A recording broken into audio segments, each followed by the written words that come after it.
Hey, welcome back everybody to Killshaw's Geek Garage. Now we're going to be doing a front mount intercooler on my 2014 Focus ST.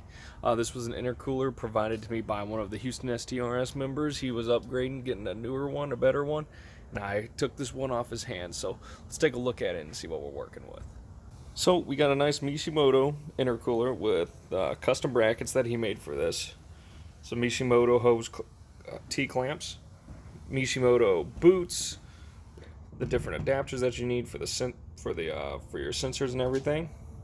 And then also this is I would say more of like an intake duct to kind of funnel air into your intercooler to help lower the charge air temps on it. So first thing we're going to need to do is remove the headlights, pop the clips on these right here. You got bolts holding in the bumper. You also have a couple of bolts holding in here to where you can pull back the fender liner. There is a bracket right here that's holding the fender and the bumper together. There are two bolts that hold this on. You're going to have to get this from the underside of the vehicle. So I actually lifted mine up onto my Rhino ramps so that we can get this vehicle up a little bit high enough to get under there and get those two bolts. Same on the other side. You got a bolt right here that you need to get, and then you got the bracket right here that you're gonna have to get the two bolts off of. So let's go on ahead and pull the front bumper and see what we're working with next.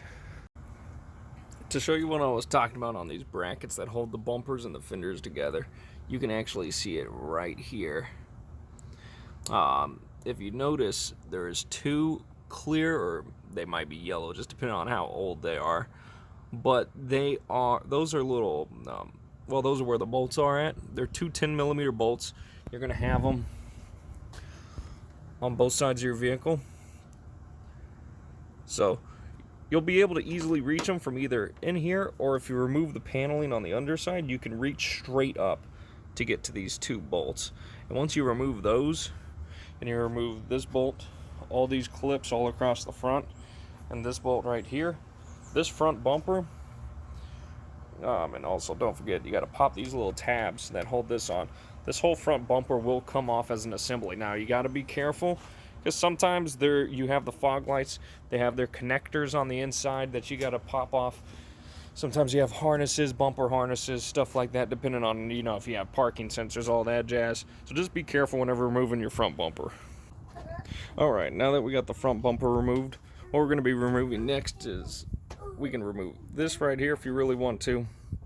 You can remove this little bumper, kind of bumper impact absorber piece right here. But we will have to remove this right here. And then we also have the motor actuators to remove down there for the little, kind of to help your radiator and your intercooler and everything heat up quicker in the morning on a cold day. So let's go on ahead and get it done. Now we're down to the stock intercooler. Now all you got is a couple of clamps that hold it on. You got a bolt, looks like an 8mm on each side here that holds it on. Another clamp. And then you also have your sensor that you have to unplug. And you have to transfer over to the new part whenever we get done. So let's go on ahead and take off this intercooler.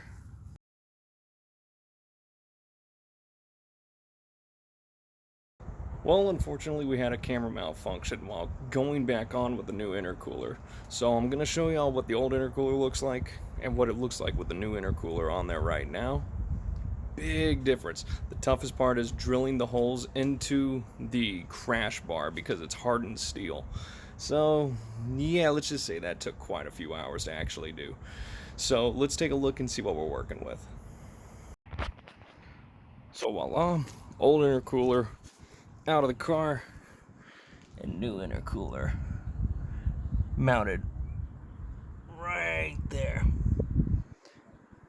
Now you got to make sure all the clamps are tightened down and properly placed, because if not, you're going to get a blown off hose clamp. Trust me, I've done it before. Not fun. So once I get the headlights back on, bumper all tightened back up, we're going to go on a test drive, make sure everything's all good to go.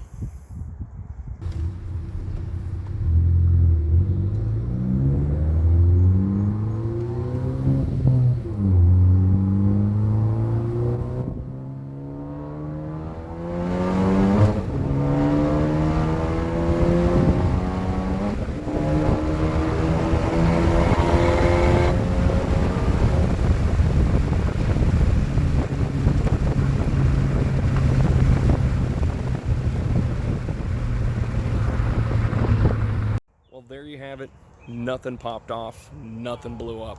We're good as gold, or hopefully for now. We'll find out in the coming week or so whenever I'm daily driving this car back and forth to work. So, if you enjoyed that video, please like and subscribe. Sorry for the technical errors, obviously. Rain happens, phones breaking happens. Such is life sometimes, but I'll see you in the next video. Please like and subscribe if you did enjoy this, and I'll see you next time.